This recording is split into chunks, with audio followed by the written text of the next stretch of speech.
का रिपोर्टर कृति भूमि न्यूज में आपका स्वागत है। कृति भूमि न्यूज की टीम इससे मौजूद है जिला अंबाला गांव गदोली में। इसमें हमारे साथ जुड़ चुके हैं वार्ड नंबर 5 से जिला परिषद पद के भावी उम्मीदवार सुखदेव सिंह जी। जानते राजनीति में आने का उनका उद्देश्य क्या है और ये गाँव के पूर्व सरपंच भी रह चुके हैं। इन्होंने अपने कार्यकाल में क्या कुछ विकास कार्य किए हैं। पहले आपका स्वागत कृति भूमि न्यूज में। आपका नाम और अपने गाँव का नाम। आपका अपने गाँव में पहुँचने पर अपने गाँव की तरफ से, अपनी पंचायत की तरफ से धन्यवाद करते हैं, स्वागत करते हैं। जैसे कि राजनीति में आने का आपका उद्देश्य क्या है, आप इलेक्शन लड़ रहे हैं वार्ड नंबर 5 से जिला परिषद का, तो क्या कुछ सोचकर आप इस राजनीति में आ रहे हैं? ऐसा है, राजनीति में तो पिछले 20 साल से लगे हुए, निरंतर लगे ही है। क्योंकि वार्ड नंबर 5 से पहले भी जिला परिषद मेंबर हमारी पत्नी रह चुकी है, केन वाला। तो क्या कुछ विकास कार्य किए गए आपके द्वारा? तो ऐसा है, पूरी कोशिश, अब तो सरकार हम विपक्ष में थे, कांग्रेस पार्टी के जुड़े हैं, लेकिन पूरी कोशिश ये रही है कि अपनी तरफ से जितना भी ज़्यादा हो सके संभव प्रयास किया है पूरा। इस बार की क्या प्लानिंग है आपकी, क्या कुछ सोचा है आपने, किन मुद्दों पर आप ज़्यादा काम करेंगे? इस बारे में यही है कि सबसे पहले तो कि बच्चों की एजुकेशन, उनके खेल कूद या स्वास्थ्य सुविधाओं का जितना भी जहाँ तक सुधार हो सके।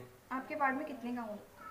हमारे गांव में लगभग 35 गांव हैं। 35 गाँव हैं। हाँ, और ये स्वास्थ्य के उसमें पहले भी हमने ये डिस्पेंसरी जो आज अमली, ये हमारे ही टाइम में हमने बिल्डिंग इसकी उस टाइम निर्माण करवाया। हाँ बिल्कुल, अपने मेरे फंड से था।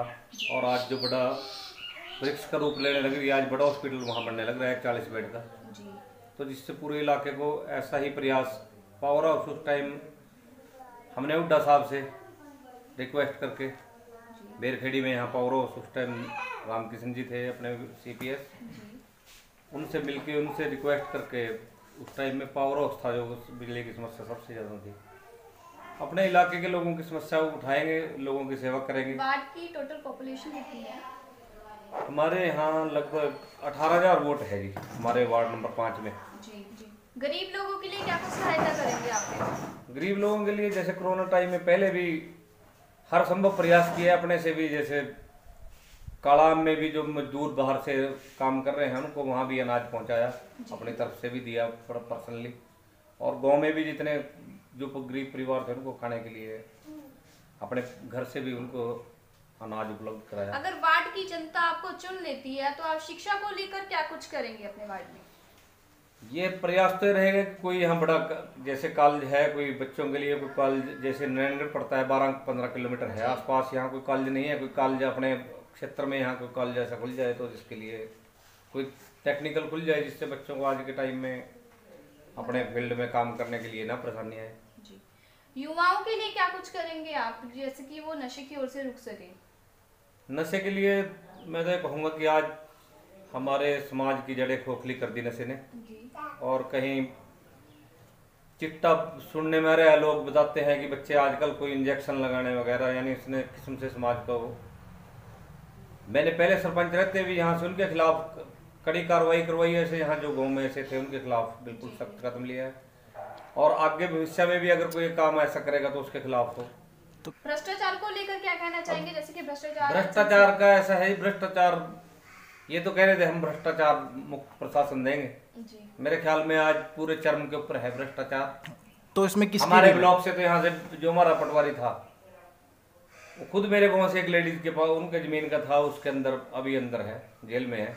दीपक, मैं तो ये मानूंगा कि सरकार की पकड़ नहीं है प्रशासन के ऊपर, बिल्कुल अपनी मनमर्जी के मुताबिक इनके। बढ़ती महंगाई को लेकर आप क्या कहना चाहेंगे? आज के टाइम में आप खुद समझदार हो, देख लो तेल देख लो कहाँ पहुंच रहा है, डीजल पेट्रोल के रेट कितने ऊंचे पहुंच गए हैं। उसके बारे में पार्टी ने कई बार, मान लो चंडीगढ़ भी 2-3 बार प्रदर्शन किया है जी। और अभी मुलाना में भी था, पार्टी का प्रदर्शन था।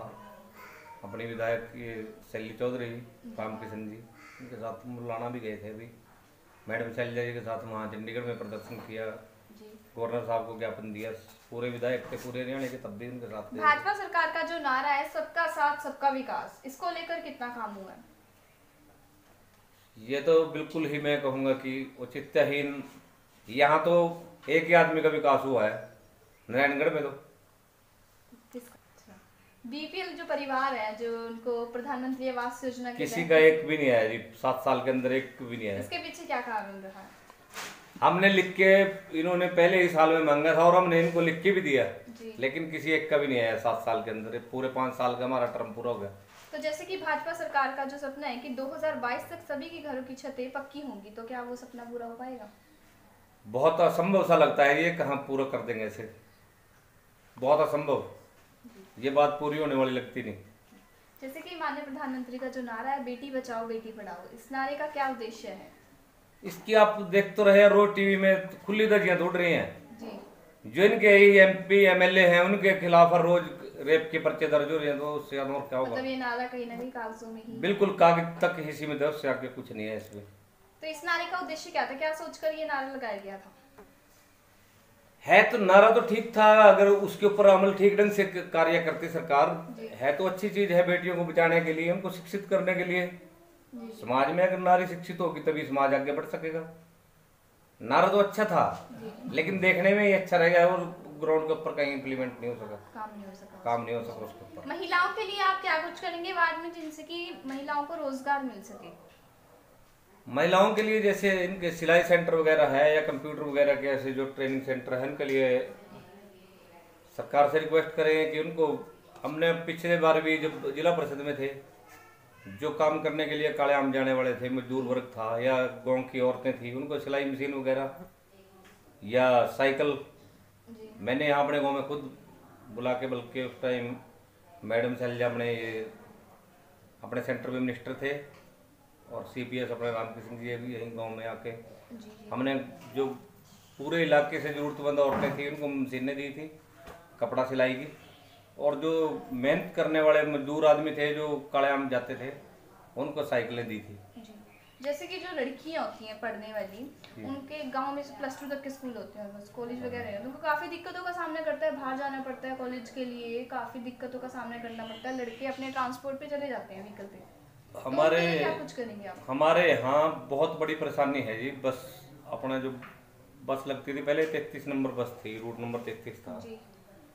जिस दिन से वो बस बंद हुई उसके बाद यहाँ कोई रेगुलर बस नहीं रही। बीच में सरकारी बस के कुछ टाइम थे, 2-3 टाइम, कोरोना काल में वो भी बंद हो गए। उसके बाद अभी लगभग 1 महीना पहले हमने शिकायत करी थी, अपने विधायिका आई थी नारायणगढ़ शैली चौधरी रेस्ट हाउस में, तो मैंने मैटर उनके सामने रखा था कि हमारे बच्चे जो स्कूल में जाने वाले हैं, बच्चे परेशान हैं, और ये आज गांव की सबसे बड़ी समस्या है कि वहाँ बस के टाइम नियुक्त किए जाएँ, लेकिन वो बस भी 2-3 दिन आने के बाद फिर बंद हो गई। तो इसके पीछे क्या कारण रहा ऐसा? इसके पीछे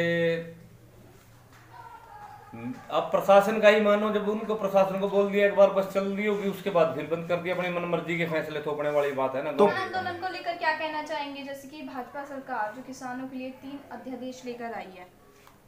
मैं तो खुद किसानी से जुड़ा हूँ जी। और खेती बाड़ी करते हैं, तो खुद 30-35 किले का जिम्मेदार हूँ, और मैं तो इसका पूरा समर्थक हूँ किसान आंदोलन का। बिल्कुल मांगे सरकार को माननी चाहिए और इनका समस्या हल करना चाहिए जितनी भी जल्दी हो सके। स्वच्छता को लेकर क्या काम करेंगे वार्ड में? स्वच्छता को लेकर पहले भी जैसे वो अपनी तरफ से जितनी भी कोशिश होगी, जैसे सफाई वगैरह की, उनमें दवाई का इंतजाम कराना जी गाँव में छिड़कवाने के लिए, ये मच्छर वाली जो दवाई है जी। और एक्स्ट्रा इनमें मान लो मजदूर लगा के मनरेगा से इसके रिक्वेस्ट करके भी जहाँ भी गांव में ज़्यादा गंदगी है उस तरीके से भी, जैसे कि डस्टबिन रखवाना गली के मोड़ पर। डस्टबिन के तो पहले ही आपको पता ही है कि बहुत बड़ा एक स्कैन चला हुआ है उसमें, तो उसके बारे में मैं कहूँगा चर्चा करना, क्योंकि बड़े अफसर हैं उन्हीं के खरीदे हैं जी। सरपंचों ने तो डस्टबिन खरीदे नहीं। अब जैसे सरपंचों का कार्यकाल खत्म हो रहा है, BDPO दफ्तर कुछ भी कर सकता है, उसमें कोई किसी का। जो आपकी समस्या है आपके गांव में? सबसे मेन तो समस्या मैं यही कहूंगा कि आज के टाइम की जो सबसे मेन समस्या है वो बस की समस्या है, ट्रांसपोर्ट फैसिलिटी जो सबसे बड़ी, क्योंकि बच्चों को बाहर जाने के लिए, स्कूल कॉलेज में जाने के लिए बहुत बड़ी परेशानी है। आप हमारे चैनल के माध्यम से अपने वार्ड की जनता को क्या संदेश देना चाहते हैं? मैं तो ये कहूँगा कि स्वतंत्रता दिवस पर मेरी तरफ से, मेरे परिवार की तरफ से पूरे वार्ड वासियों को, पूरा इलाका वासियों को बधाई देना चाहता हूँ और मेरे गांव से मैं तो ये कहूँगा कि सौभाग्य है कि एक लड़का कारगिल में शहीद भी हुआ था, जिसका नाम आज उसी के नाम पर ही हमारे स्कूल का नाम है, शहीद पवन कुमार सैनी। शहीदों को नमन करने का, जिनके विश्वास या भरोसे के ऊपर आज हम खुली हवा में सांस ले रहे हैं, उनको नमन करने का, उनको याद करने का टाइम है। कल 15 अगस्त पर उनके परिवार को सम्मानित भी किया जाएगा। जो बच्चे पढ़ने वाले हैं उनको भी सम्मानित किया जाएगा। स्कूल में 15 अगस्त का प्रोग्राम रखा हुआ है। हर वर्ष की तरह है, इस वर्ष भी उनको, उनके परिवार वालों को, ये शहीदों का नमन किया जाएगा और बच्चों को सम्मानित किया जाएगा और पौधारोपण भी किया है। जैसा कि अभी आपने सुना, जिला परिषद पद के भावी उम्मीदवार सुखदेव सिंह ने कहा कि वो गांव में ट्रांसपोर्ट फैसिलिटी प्रोवाइड करवाएंगे और युवाओं को नशे की ओर से रोकने के लिए ज्यादा से ज्यादा प्रयास करेंगे। इसी के साथ वीडियो को ज्यादा से ज्यादा शेयर करें। अगर आपके आसपास कुछ भी गलत हो रहा है तो हमारे नीचे दिए गए नंबरों पर संपर्क करें। हम आपकी आवाज बने हैं और बने रहेंगे। बने रहिए मेरे सभी कैमरा पर्सन सोमनाथ के साथ। देखते रहें स्पेशल रिपोर्ट।